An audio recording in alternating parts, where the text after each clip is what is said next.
Hi guys, welcome back to the inertia education. Okay, आज जो हम पढ़ने वाले हैं वो है इलेक्ट्रोस्टैटिक का ही दूसरा भाग। ओके, जिसके बारे में हम ऑलरेडी बहुत बात करते हैं कि what is potential, potential energy क्या है। Okay, and capacitor and capacitance भी क्या है। तो अल्टीमेटली जो चैप्टर जिसके बारे में आपको पढ़ाया जाता है कि कैपेसिटर एंड कैपेसिटेंस, ओके, उसी के बारे में हम यहाँ पर बात करने वाले हैं आज। लेकिन उससे पहले हमें खास ये समझ लेना जरूरी होता है कि व्हाट इज पोटेंशियल। ओके, तो बेसिक आपको कोई चीज दिखाता हूँ कि सपोज आप कोई समझे कि ये पेन है। ओके, ये क्या है? एक छोटी सी पेन। तो पोटेंशियल का कॉन्सेप्ट पहले दिमाग के अंदर खास क्लियर होना चाहिए कि पोटेंशियल है क्या। पोटेंशियल ऐसी चीज है जो कि रेफरेंस है। बिना रेफरेंस पोटेंशियल को मेजर किया जा सकता नहीं है। जैसे कि हम हाइट मेजर करते हैं तो हम कहते हैं कि भाई मेरी हाइट 6 फीट है, ऐसा हम मानते हैं। ठीक है, तो मानते नहीं है, वैसे भी है। तो आप समझें कि 6 फीट कहाँ से? तो कि ग्राउंड से। ओके, तो ग्राउंड को हमने क्या लिया? जीरो। वैसे ही पोटेंशियल भी कुछ ऐसी ही चीज है कि जिसको अगर आपने किसी चीज को जीरो कैलकुलेट किया तो उसके हिसाब से आप पोटेंशियल मेजर कर सकते हैं। ठीक है, जैसे कि बैटरी में हम पोटेंशियल को मेजर करते हैं, अच्छे से बैटरी को पोटेंशियल के अंदर मेजर करते हैं, वैसे ही इन चीजों में भी पोटेंशियल के अंदर कोई एक रेफरेंस फिक्स होना जरूरी है। ठीक है, जैसे कि कोई इस पेन को आपने ऊपर से नीचे गिरा, तो इसको आपने गिरा यहाँ से कट। ओके, तो ये जाकर जमीन पर गिरी। ये पहली बात थी। दूसरी बात अगर समझाएं, ओके, तो इसी पेन को अगर कोई 2 माले की बिल्डिंग से अगर नीचे गिरा तो क्या सिचुएशन होगी? तो इसकी बात कुछ अलग होगी। क्यों? क्योंकि पेन तो गिरी, पेन किसी ने हाथ से गिराई, लेकिन रेफरेंस पॉइंट तक चेंज हो गया।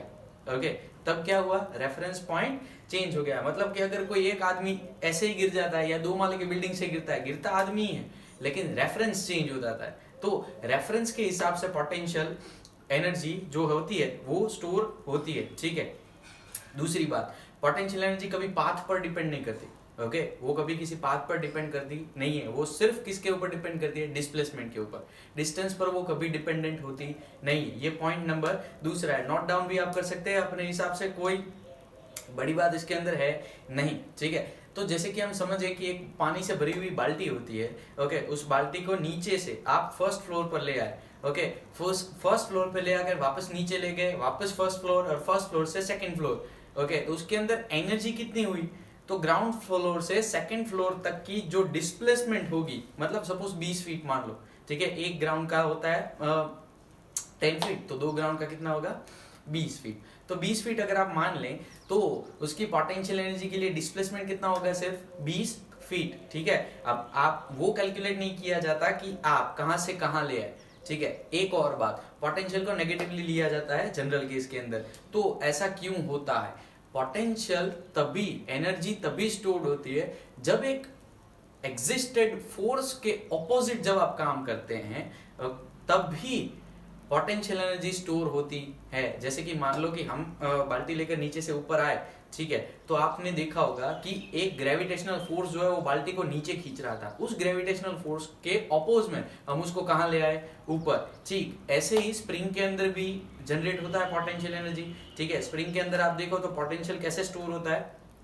तो अगर आप स्प्रिंग देखो तो एक स्प्रिंग ऐसी होती है, स्प्रिंग को आपने डिस्प्लेस किया, स्प्रिंग को आपने क्या किया? Displace, then force is equals to minus K X. Okay, force is equals to क्या होता है? Minus K x. और एनर्जी जो स्टोर होती है वो हाफ के एक्स स्क्वायर के फॉर्मेट के अंदर स्टोर होती है। ठीक है, तो जो एनर्जी स्प्रिंग के अंदर स्टोर होती है वो कैसे होती है? अगर यहाँ पर एक स्प्रिंग, इसको हम रिजिड मान लेते हैं और यहाँ जो है वो लचीला मानते हैं, तो यहाँ पर न्यूट्रल पॉइंट है उसका। आपने इसको ऐसे डिस्प्लेस किया, ठीक है, अंदर उसको दबाया, तो सिचुएशन क्या होगी कि स्प्रिंग खुद अपना फोर्स कहाँ डायरेक्शन में लगा रही होगी? बाहर। ओके, समझे खास? आपने क्या किया? एक स्प्रिंग नॉर्मल ऐसे इस नॉर्मल कंडीशन में थी, आपने उसको अंदर प्रेस किया। ओके, और वापस से कहा वो स्प्रिंग कहां पर फोर्स लगा रही होगी? बाहर। जैसे ही आपने थोड़ा सा भी अंदर प्रेस करना शुरू किया, स्प्रिंग आपको बाहर की तरफ फोर्स लगाना शुरू कर देगी। तो उस फोर्स के विपरीत आपने फोर्स लगाकर उसको क्या किया? स्टोर। तो ये जो सिचुएशन रही होगी वो उसके अंदर पोटेंशियल एनर्जी के फॉर्मेट में स्टोर हुई होगी। पहली बात। दूसरी तरीके से समझे, अगर स्प्रिंग यहाँ नॉर्मल है, आपने उसको उल्टी डायरेक्शन में खींचा, तो स्प्रिंग आपको अंदर खींच रही होगी और आप कहां जा रहे हैं? बाहर। तो कंपलसरी होना चाहिए कि एक फोर्स जो है, ओके, वो लगता होना चाहिए और दूसरे उसके ऑपोजिट एग्जैक्ट आप क्या कर रहे होते हैं, तो फोर्स लगाकर उस चीज को आप ऊपर ले जाते हैं। जैसे कि स्पेस शटल नीचे से ऊपर जाते हैं तो हम क्या करते हैं, ग्रेविटी के ऑपोजिट के अंदर हम उसको क्या देते हैं, एक्सेलरेशन देते हैं। तो वो ग्रेविटी फोर्स के एग्जैक्ट विपरीत वो क्या जाता है, ऊपर जाता है। वैसे ही कुछ चार्जेस के अंदर भी होता है, ठीक है। चार्जेस के अंदर अब फोर्स कौन लगाता है, तो कोलंबियन फोर्स के बारे में तो आपने पढ़ा है, लेकिन उससे पहले एक इलेक्ट्रिक फील्ड भी चीज आपने कॉन्सेप्ट की होगी। तो चार्ज के अंदर what is electric field, electric field is basically आपको पता ही है कि electric field E is equals to क्या होता है, F by Q. E is equals to क्या होता है, F बाई क्यू। मतलब कि आपका इलेक्ट्रिक फील्ड की अगर कोई आपको वैल्यू बोल दे, दैट इलेक्ट्रिक फील्ड की वैल्यू सपोज 10 न्यूटन पर कूलम है, मतलब इसका मतलब क्या हुआ, ओके इसको समझें। तो E इज इक्वल्स टू अगर F बाई क्यू है 10, मतलब यहाँ कितना चार्ज होगा, 1 कूलम। आप इसको दुगना कर दो तो फोर्स कितना लगेगा, 20 न्यूटन। नहीं समझ आया, सुनो, आपने क्या किया, इसको दुगना, तो ये भी कितना होना चाहिए, दुगना, तभी जाकर तो 10 आंसर आएगा ना। ओके, तो मतलब कि अगर आपने यहाँ 10 कूलम रख दिया तो ये कितना होना चाहिए, 100 न्यूटन। मतलब कि 10 न्यूटन पर कूलम का मतलब क्या होता है कि electric field is not basically just anything else than force, okay. लेकिन वो क्या दिखाता है कि एक कूलम चार्ज जो है वो क्या फोर्स जनरेट कर रहा है, सिंपल इज दैट, ठीक। तो यही चीज इलेक्ट्रिक फील्ड हमें डिफाइन करती है। तो अगर हम फोर्स के बारे में बात कर लें या इलेक्ट्रिक फील्ड के बारे में बात कर लें, दोनों चीज तो कैसी है, सेम। इलेक्ट्रिक फील्ड क्या है, एक कूलम के बारे में बात होती है। इलेक्ट्रिक फील्ड किसके बारे में बात होती है, एक कूलम के बारे में। तो मतलब इलेक्ट्रिक फील्ड और कुछ नहीं है, लेकिन एक कूलम चार्ज जो फोर्स जनरेट करता है उसी की बात है। तो हमारे चैप्टर के अंदर कैपेसिटर और कैपेसिटेंस के अंदर हमें जो समझना है, ओके, वहां हम फोर्स के बदले क्या लेंगे, इलेक्ट्रिक फील्ड। उससे पहले बेसिक समझे कि सपोज हमें पता है कि W इज इक्वल्स टू क्या होता है, ये वर्क है, W इज इक्वल्स टू क्या है, वर्क। तो वर्क इज इक्वल्स टू क्या होता है, force into displacement, it is called as FD, okay. ये दोनों वेक्टर क्वांटिटी ही है, ये दोनों कैसी क्वांटिटी है, वेक्टर क्वांटिटी। और तो इसके ऊपर आप सोचो तो ये क्या होगा, FD cos थीटा। सपोज हम थीटा को 0 मान लेते हैं तो W इज इक्वल्स टू हमें क्या मिलेगा, FD।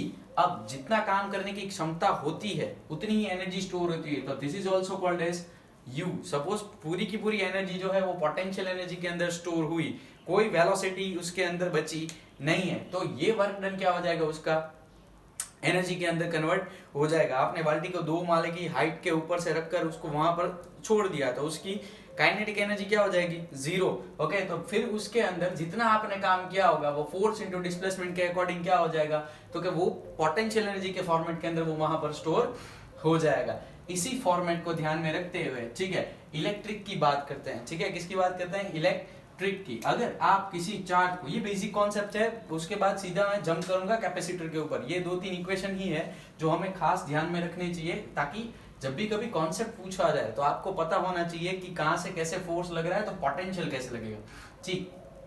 सपोज कोई एक चार्ज है, ओके, इसको आपको यहां से यहां ले जाना है, ठीक है। ये पॉइंट है P और ये पॉइंट है Q। ये CBSE की टेक्स्ट बुक में भी दिया हुआ है, लेकिन कॉन्सेप्ट थोड़ा डिफरेंट है। तो यहाँ उसकी कुछ एनर्जी होगी, इस एनर्जी को हम बोल देते हैं 0। पोटेंशियल एनर्जी को यहाँ क्या बोल देंगे, 0। तो यहाँ पर हमें जो पोटेंशियल मिलेगा, ओके, वो कुछ मिलेगा V, ठीक है। यहाँ पर जो पोटेंशियल मिलेगा वो कितना मिलेगा, इट विल बी V। तो अगर पोटेंशियल फाइंड आउट करना है, ठीक है, तो वो किस तरह से किया जाता है, तो पोटेंशियल इज इक्वल्स टू क्या होता है, इसका एक और भी इक्वेशन है, VU is equals to QE। U is equals to क्या होता है, Q, sorry not E, U is equals to होता है QV, ओके, ये माय मिस्टेक, ये E नहीं था, ये V था, ओके, वो तो फोर्स का इक्वेशन हो गया था। U इज इक्वल्स टू क्या होता है, QV। तो ये V जो है ये आपका क्या है, पोटेंशियल, ओके।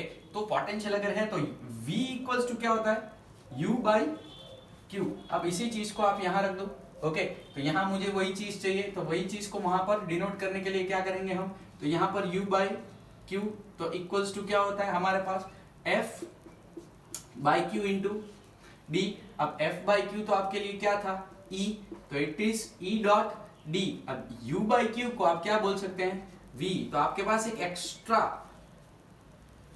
इक्वेशन भी आ जाता है जिसको हम बोलते हैं V is equals to ED, जिसको क्या बोला जाता है, क्या क्या बोला जाता है, V is equals to ED. और एक और चीज है, E is equals to also लिखा जाता है V by D. Electric field का एक और भी यूनिट है जिसको आप अगर याद हो तो वोल्ट पर मीटर। V का यूनिट क्या होता है, वोल्ट, और डिस्प्लेसमेंट D का यूनिट क्या होता है, मीटर। तो ये खास चीज आपको समझ लेनी चाहिए। एक और फेनोमेनो के ऊपर से भी ये चीज डिराइव हो सकती है। U और V के रेफरेंस में अगर आप कुछ चीजें समझना चाहें तो वो दूसरी तरीके से भी आप निकाल सकते हैं। कैसे, तो समझे, इस चीज का अगर आप स्क्रीनशॉट लेना चाहें ले लें, किसी बुक के अंदर उतारना चाहें आप उतार लें, ठीक है। तो हमने लिखा था W is equals to F dot D. Okay, यहां पर F इज इक्वल्स टू क्या होगा, तो K Q1 Q2 by D square into D. तो W इज इक्वल्स टू और लिखा था U, जो एनर्जी स्टोर होगी वो W इज इक्वल्स टू क्या लिखा था, U। तो एक और ये D और ये स्क्वायर क्या हो गया, कट। तो अब इसको सीधा U लिखता हूं, तो U इज इक्वल्स टू क्या होगा, K Q1 Q2 by D। क्या होगा, K Q1 Q2 by D। तो ये सारी बात हमें समझ में आ गई। अब बात करते हैं पोटेंशियल के बारे में। अगर किसके बारे में बात करते हैं हम, पोटेंशियल के बारे में। तो पोटेंशियल के बारे में क्या बात करते हैं, यहाँ पर पॉइंट है वो है P, यहाँ पर जो पॉइंट है वो कौन सा पॉइंट है, पॉइंट है Q। ओके, यहाँ पर जो पोटेंशियल है वो Vp है, और यहाँ पर जो पोटेंशियल है वो क्या है, VQ।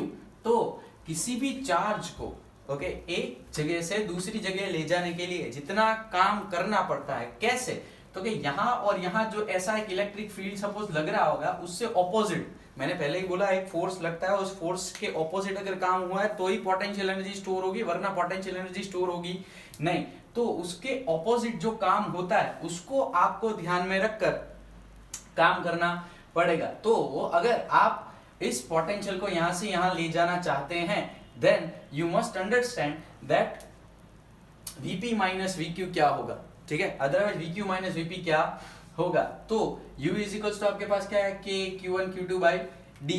अब आप सोचे कि एक इक्वेशन हमारे पास आया था, V is equals to E D, correct. तो V की E की वैल्यू क्या होती है, K Q upon R square. यहां हमने D यूज किया है तो यहां हम क्या लेंगे, K Q upon D square into क्या होगा, D। तो V की वैल्यू क्या होगी, K Q by D, correct. ये हमारी क्या हो जाएगी, V की वैल्यू। तो अगर हमें इन दोनों के बीच का डिफरेंस चाहिए तो डिफरेंस के लिए क्या होगा, Vp minus VQ equals to क्या होगा, it will be KQ by D at point P minus KQ by D at point कौन सा आ जाएगा, Q, करेक्ट। अगर हम इसको Q से मल्टीप्लाई करें, Q नॉट से, अगर सपोज हम चार्ज मान ले कि यहाँ चार्ज जो है वो Q नॉट है, तो यहाँ पर आप Q नॉट से मल्टीप्लाई करो तो Q नॉट क्या हो जाएगा, Vp minus VQ equals to क्या सिचुएशन हो जाएगी, here it will be K Q not divide by D minus क्या हो जाएगा, K Q not divide by D at Q। तो it will be UP minus UQ, it will be UP minus UQ। अगर आपको याद हो तो हमने इस सिचुएशन को भी ऐसे ही लिखा था। ये कहां से आया, it is U is equals to QV। अगर Q का यूनिट लिखा जाए, ये स्मॉल q का अगर आप यूनिट लिखें तो स्मॉल q का यूनिट क्या होता है, E, और इसका यूनिट क्या होता है, V। तो आपको पता चलेगा कि एनर्जी का एक यूनिट EV भी है आपके पास, अगर आपको याद हो तो। एनर्जी का एक यूनिट आपके पास कौन सा है, EV। वो इसी चीज के ऊपर से बाहर आया है। तो तीन चीजें हमें याद रखनी है इसमें से, एक एनर्जी का यूनिट जो है वो EV है, दूसरा पोटेंशियल कैसे मेजर होता है, ठीक है, और तीसरा इसका ये जो V is equals to EV, ये मेन कंपलसरी चीजें हैं। तो अब आगे चलते हैं कैपेसिटर के पास। अब आगे कहाँ चलते हैं, कैपेसिटर के पास। तो अगर कैपेसिटर की बेसिक चीजें हमें समझनी है तो वो कैपेसिटर के बारे में सबसे पहले जानना जरूरी है कि कैपेसिटर क्या है और कैपेसिटर के कैसे बनता है और कैपेसिटर का यूजेस क्या है। ओके, कैपेसिटर इलेक्ट्रिक वर्ल्ड की सबसे बड़ी और सबसे इंपॉर्टेंट खोज थी। ओके, तो कैपेसिटर जब भी एग्जिस्टेंस में आया तब क्या सिचुएशन थी, कैपेसिटर सिर्फ एसी पर काम करता है, डीसी पर काम नहीं करता, ठीक है, वो सिर्फ चार्ज होकर पड़ा रहता है और कुछ नहीं। जबकि एसी के अंदर ऑल्टरनेटिंग करंट होता है, तो ऑल्टरनेटिंग करंट होने के बावजूद क्या सिचुएशन रहती है वहां पर कि वो चार्ज एसेलरेट होते रहते हैं, और ऐसे ही एसेलरेटेड चार्ज होने की वजह से वहां पर वेव्स जनरेट होते हैं, ठीक है, जो इलेक्ट्रोमैग्नेटिक वेव्स, जिसके बारे में ऑलरेडी हमने एक लेक्चर के अंदर इलेक्ट्रोस्टैटिक स्टार्ट करते हुए बोला था कि एक्सेलरेटेड चार्जेस क्या करते हैं, ईएम वेव्स जनरेट करते हैं। तो वही ईएम वेव्स के बारे में कैपेसिटर पूर्व कारगर साबित होता है, ठीक। चल, तो अब जो समझना है वो कैपेसिटर को अच्छे से समझना है। कैपेसिटर और कुछ नहीं है, सिर्फ और सिर्फ क्या है, दो प्लेट्स ऐसे, ओके, एक है पॉजिटिव वाली और एक है नेगेटिव चार्ज वाली, ओके। कैपेसिटर दो प्लेट है सिर्फ, और कुछ नहीं है, एक है पॉजिटिव एक है नेगेटिव। इसके ऊपर हम डेंसिटी ले लेते हैं सिग्मा, तो इसके ऊपर क्या हो जाएगी, माइनस सिग्मा। ये सिग्मा क्या है, sigma is equals to Q by A, it is total charge by total area. Capacitance एक फिक्स क्वांटिटी है, कैसी क्वांटिटी है, एक फिक्स, लेकिन उसके अंदर चेंजेस हो सकते हैं, ठीक। तो कैपेसिटर के बारे में ये जो बात हो रही है अभी, इसके अंदर हमने क्या चीज जानी, ये प्लस ये माइनस और ये क्या है, sigma. Sigma is equals to क्या होता है, Q by A, it is given charge by area, okay. यहां आप सोचे कि इलेक्ट्रिक फील्ड कौन सी डायरेक्शन में होगा, तो दिस डायरेक्शन, ओके। अभी यहां पर कुछ नहीं है, अभी यहां पर है वैक्यूम, अभी यहां पर कुछ भी नहीं है, अभी यहां पर सिर्फ क्या है, वैक्यूम। एयर का डाइलेक्ट्रिक कांस्टेंट बहुत ही ऊपर होता है, इसलिए आप सोच सकते हैं कि जो बिजली है वो हर बार गिरती नहीं है, ठीक है। तो सोचें कुछ चीज को कि क्या सिचुएशन रहती होगी जब बिजली गिरती है, ठीक है। तो हर कोई बिजली नहीं गिरती, क्यों, क्योंकि हमारी बिजली जहां पर कड़क रही होती है वो आयनोस्फीयर होता है। वो क्या होता है जनरल केस के अंदर, आयनोस्फीयर। अब आयनोस्फीयर के अंदर बिजली कड़क रही होती है और हम यहाँ पर अर्थ के सरफेस पर होते हैं, ठीक है। अब सोचे कि कैसी सिचुएशन होती है, आयनोस्फीयर के अंदर नेगेटिव चार्ज इतने बढ़ जाते हैं कि उसके रेफरेंस में हम कैसे होते हैं, पॉजिटिव। पहले ही बोला पोटेंशियल कैसी चीज है, रेफरेंस चीज है, ठीक है। वैसे अर्थ नेगेटिव का गोला है, लेकिन उस वहां पर इलेक्ट्रिक चार्ज बढ़ जाने की वजह से क्या होता है, that becomes negative and V becomes positive, okay. तो ये बात अगर समझ में आई तो सोचे कि एक बार, ओके, आई थिंक 3 × 10⁶ वोल्ट पर मीटर जितना चार्ज जब भी बढ़ जाता है, तब वहां से लेकर, ओके, जो अर्थ है, वो जो बिजली होती है वो क्रैक करके बीच की पूरी एयर को आयोनाइज करके, ओके, सीधा जमीन को टच करती है। बहुत बड़ा पोटेंशियल होता है, इतना वोल्ट पर मीटर का इलेक्ट्रिक फील्ड जब वो जनरेट करे तभी जाकर वो अर्थ को टच कर पाती है, बाकी वो अर्थ को टच कर पाती नहीं है। तो basically earth behaves as a capacitor, basically earth behaves as a capacitor, fine. तो ये जो सिचुएशन है वो पॉजिटिव और नेगेटिव प्लेट के बारे में है, वो हमने बात की, ठीक। एक इक्वेशन जो है वो कैपेसिटर का है, Q is equals to C V का, Q इज इक्वल्स टू क्या है, सी वी। अब क्या सिचुएशन है, इसके अंदर हम डालेंगे डाई इलेक्ट्रिक मटेरियल, इसके अंदर हम क्या डालेंगे, डाई इलेक्ट्रिक मटेरियल। कुछ चीजें सोचे कि जब कोई कंडक्टर होता है, ये समझने से पहले भी हमें वो कंडक्टर के बारे में समझ लेना काफी जरूरी होता है, और डाई इलेक्ट्रिक को समझने से पहले हमें ये समझना होता है कि कंडक्टर कैसे बिहेव करते हैं, ठीक। तो सबसे पहले समझते हैं कि कैपेसिटर, तो ये आपको समझ में आया, कैपेसिटर के दो कनेक्शन होते हैं, सीरीज एंड पैरेलल, ठीक। कैपेसिटर के दोनों कनेक्शन होने के बाद उसका आराम से जो कैलकुलेशन है वो निकाल सकते हैं, ओके। सीरीज के अंदर का इक्वेशन क्या होता है, सीरीज का इक्वेशन होता है 1/c is equals to 1/c1 plus 1/c2 plus up to infinite क्या होता है 1/cn। ये किसका है, सीरीज कनेक्शन का, रेजिस्टेंस से एग्जैक्ट उल्टा। और पैरेलल कनेक्शन का क्या होता है, C is equals to C1 plus C2 plus up to Cn, okay. ये होता है पैरेलल का।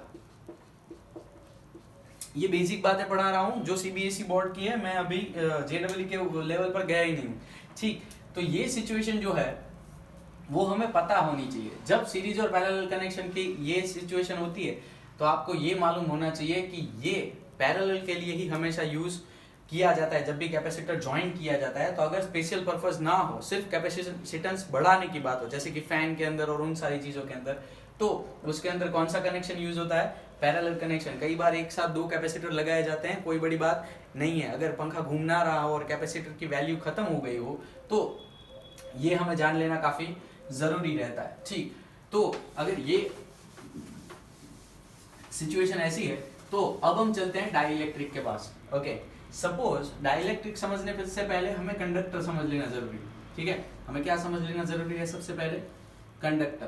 तो कंडक्टर क्या होता है, सपोज मैंने कंडक्टर को ऐसे एक्सटर्नल इलेक्ट्रिक फील्ड में रखा, इलेक्ट्रिक फील्ड की डायरेक्ट एक्सटर्नल क्या थी, डायरेक्शन इस डायमेंशन में थी, मतलब कि यहाँ कौन से चार्ज होंगे, पॉजिटिव।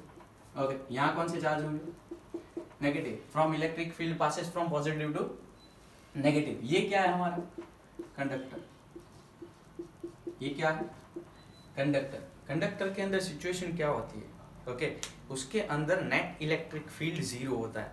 ठीक है, नेट इलेक्ट्रिक फील्ड क्या होता है, जीरो। अब कैसे जीरो होता है वो समझे। अगर पॉजिटिव प्लेट यहाँ आती है, ओके, तो कंडक्टर क्या करेगा, यहाँ पर उससे एग्जैक्ट विपरीत चीज को यहाँ पर अट्रैक्ट करेगा। यहाँ पर किसको अट्रैक्ट करेगा, पॉजिटिव। तो ये पूरा कंडक्टर जो है वो ऐसे ही पॉजिटिव और नेगेटिव चार्जेस से भर जाएगा। ठीक है, इसके अंदर के पॉइंट को, यहाँ का ये जो पॉइंट है इसको हम यहाँ पर लिखें। ओके, तो सोचे कि यहाँ पर इलेक्ट्रिक फील्ड एक्सटर्नल किस डायमेंशन में होगा, ई एक्सटर्नल। ओके, और इंड्यूस्ड कौन सी डायरेक्शन में होगा, इस डायरेक्शन में, ई इंड्यूस्ड। तो नेट क्या होगा, E net equals to E external minus E induced. Okay, तो जितना एक्सटर्नल फील्ड आपने कंडक्टर के अंदर अप्लाई किया है वही उतना ही, लेकिन उससे एग्जैक्ट ऑपोजिट वो क्या करता है, इंड्यूस करता है। इसलिए इन दोनों का सब्सट्रैक्शन क्या आता है, जीरो। अब कुछ सेमीकंडक्टर्स ऐसे हैं, ओके, जो 100% ये फॉलो करते नहीं है। उन्हीं सेमीकंडक्टर्स को अलग से डाई इलेक्ट्रिक नाम दिया गया है। डाई इलेक्ट्रिक का कॉन्सेप्ट ये दिखाता है हमें कि वो दो पोलैरिटी जनरेट करता है, लेकिन 100% कंडक्टर जितनी पोलैरिटी वो जनरेट कर पाता नहीं है। अब ये सिचुएशन कैसे जनरेट होती है तो वो कुछ समझे। क्या बोला, जो कंडक्टर नहीं कर पाता वो, सॉरी, जो कंडक्टर कर पाता है वो डाई इलेक्ट्रिक कर पाता नहीं है। तो सिचुएशन क्या रहती, समझो कि अगर हमने कोई डाई इलेक्ट्रिक ले लिया, यहां पर क्या ले लिया, डाई, सेम एक्सटर्नल फील्ड प्रोवाइड किया, यहां पर प्लस, यहां पर माइनस।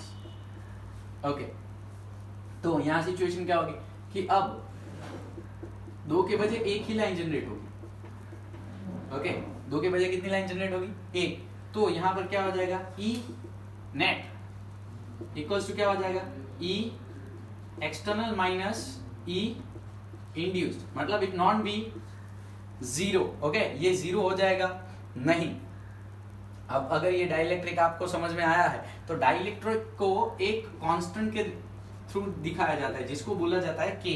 ओके, डाइइलेक्ट्रिक को एक कांस्टेंट के थ्रू दिखाया जाता है जिस कांस्टेंट को बोला जाता है के। ये वही के है, ओके, जो आप पहले भी फोर्स के अंदर और उन सारी चीजों के अंदर पढ़ चुके हैं। आप पढ़ चुके हैं कि epsilon is equals to epsilon naught K. Okay, F by F M equals to K. ये सारी चीजें जो आप पढ़ सकते हैं, पढ़ चुके हैं, इसको आप ये भी बोल सकते हैं K is equals to epsilon by epsilon naught. इसके इम्प्लाई से epsilon by epsilon naught equals to K equals to आप बोलते थे इसको एप्सिलॉन आर। तो ये और कोई नई चीज है नहीं, ये सारी चीजें सेम ही है। तो डाइइलेक्ट्रिक के बारे में जब हम बात करते हैं तो ये के, ये प्रमाण है, ये चीज है जो पहले से ही डाइइलेक्ट्रिक को डिफाइन करने के लिए रची गई। अब के क्या दिखाता है, सपोज आपने एक्सटर्नल इलेक्ट्रिक फील्ड प्रोवाइड किया, कितना, 10। सपोज कि ये जो फोर्स जनरेट कर रहा था एक्सटर्नल इलेक्ट्रिक फील्ड, वो फोर्स जनरेट करता है 10 का। किसका, कितना करता है, 10 का। आपको अंदर फोर्स जो मिल रहा है 2 का, तो पॉज करें वीडियो और डाइइलेक्ट्रिक कितना मिलेगा वो सोचो। आंसर आएगा 5। आंसर कितना आएगा, 5 का है 10/2।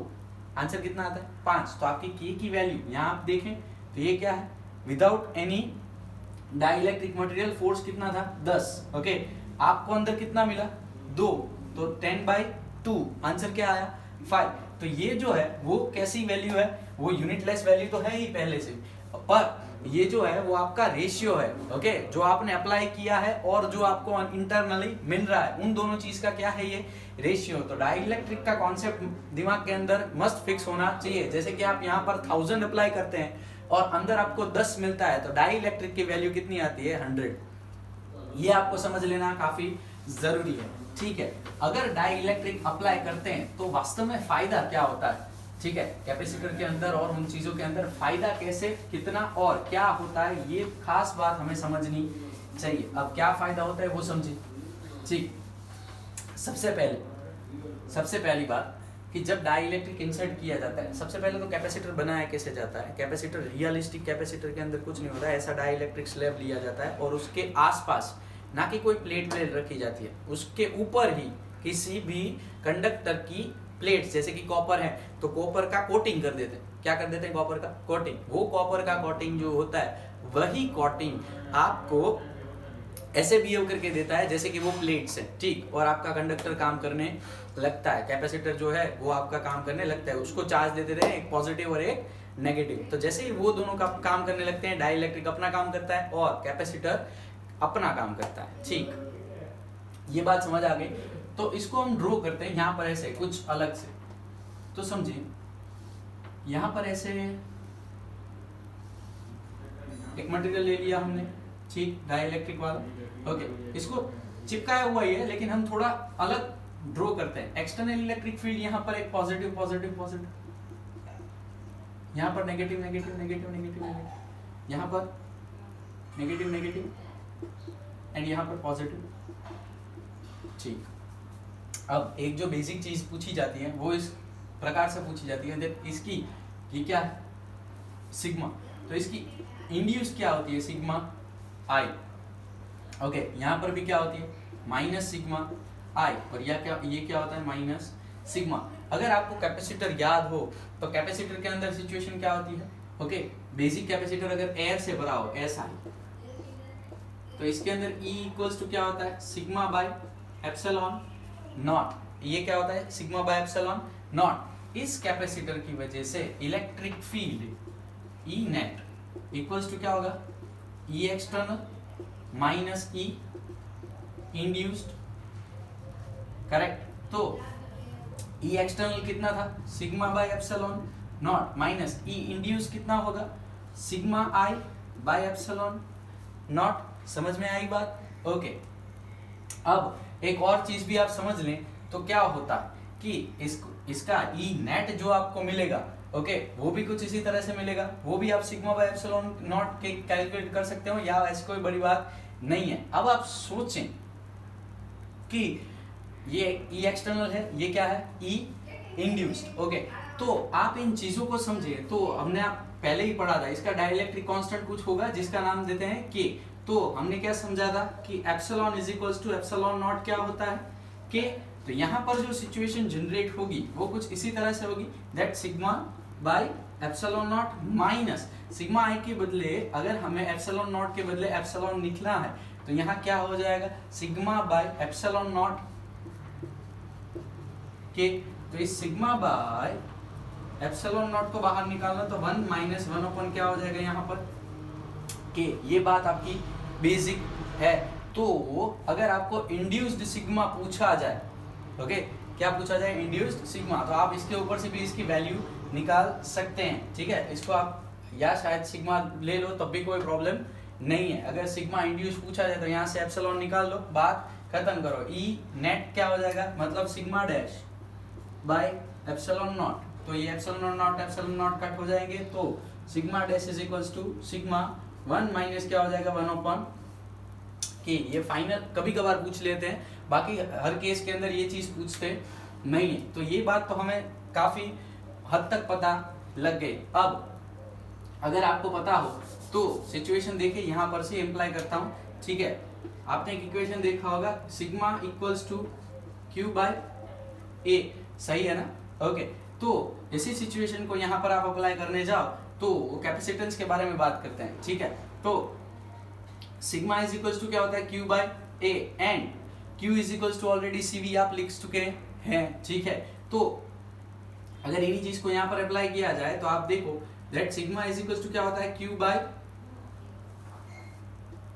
Epsilon naught A. ये क्या हो गई बात आपकी इलेक्ट्रिक फील्ड की, ठीक है, ये क्या हो गया आपका इलेक्ट्रिक फील्ड। अगर इसको हमें V वोल्टेज के अंदर कन्वर्ट करना है, हमें किसके अंदर कन्वर्ट करना है, वोल्टेज, तो V इज इक्वल टू क्या था, ED। ओके, अगर आपको याद हो तो V इज इक्वल टू क्या होता है, ED। तो दोनों साइड से अगर मल्टीप्लाई करें तो Q into D divide by क्या होता है, epsilon naught A equals to क्या होता है, ED। इसको आप बोल दो V, ये आपका हो जाएगा V, D को नीचे ले आओ तो Q by epsilon naught A by D। Okay, तो ये आपका क्या हो जाएगा, C। ओके, तो Q इज इक्वल्स टू क्या होगा, इसको पूरा सामने ले जाओ तो Q इज इक्वल्स टू क्या होगा आपका, CV। ये बेसिक सी बात है। अगर इसको इसके अंदर इंप्लाई किया जाए तो आप सोचिए कि एप्सिलॉन नॉट के यहाँ पर कहाँ है, नीचे। अगर यहाँ पर मल्टीपल में आया तो यहाँ पर आप ये भी लिख सकते हैं ना कि C equals to epsilon naught A by D into V। अगर इंड्यूस्ड की बात करें, हमने जैसे यहाँ पर लिया तो K क्या किया हमने यहाँ पर मल्टीप्लाई। अगर यहाँ पर आप K मल्टीप्लाई कर दे तो फाइनली जो इंड्यूस्ड चार्ज की वैल्यू है Q इंड्यूस्ड की, ओके, वो बढ़ेगी। तो जैसे आप समझे कि डाई इलेक्ट्रिक मटेरियल आपने अंदर डाला तो सिचुएशन क्या हो जाएगी, मैं इसको अभी थोड़ी देर के लिए रब कर रहा हूँ, ठीक है। तो जैसे ही आप डाई इलेक्ट्रिक मटेरियल किसी कैपेसिटर के अंदर डालेंगे तो सिचुएशन क्या हो जाएगी, सोचे कि C dash will be epsilon naught A by D into क्या हो जाएगा, K। मतलब ये समझ लेने वाली बात है। एक तो दो फायदे, फोर्स कम लगेगा पहली बार, दूसरा फायदा क्या है कि आपकी जो कैपेसिटेंस की वैल्यू है वो क्या हो जाएगी, बढ़ जाएगी। बहुत सारे ऐसे भी मटेरियल है जिनकी कैपेसिटेंस की वैल्यू जो है वो इन चीजों एयर से भी ज्यादा है। वो किससे ज्यादा है, एयर से भी थोड़ी घनी ज्यादा है। तो यही चीजें आज के लेक्चर के अंदर इतनी ही समझनी थी। नेक्स्ट लेक्चर के अंदर जब हम समझेंगे तो ये समझेंगे कि इसके अंदर कभी पहले तो ब्रेकडाउन क्या होता है, ठीक है। दूसरी बात ये भी समझेंगे कि जब इसके अंदर 100% थिकनेस नहीं, लेकिन अगर छोटी छोटी थिकनेस वाली प्लेट्स को इंसर्ट करवा लिया जाए तो क्या होता है, ठीक है। तो आज के लिए आज का लेक्चर में इतना ही। Till then take care, okay.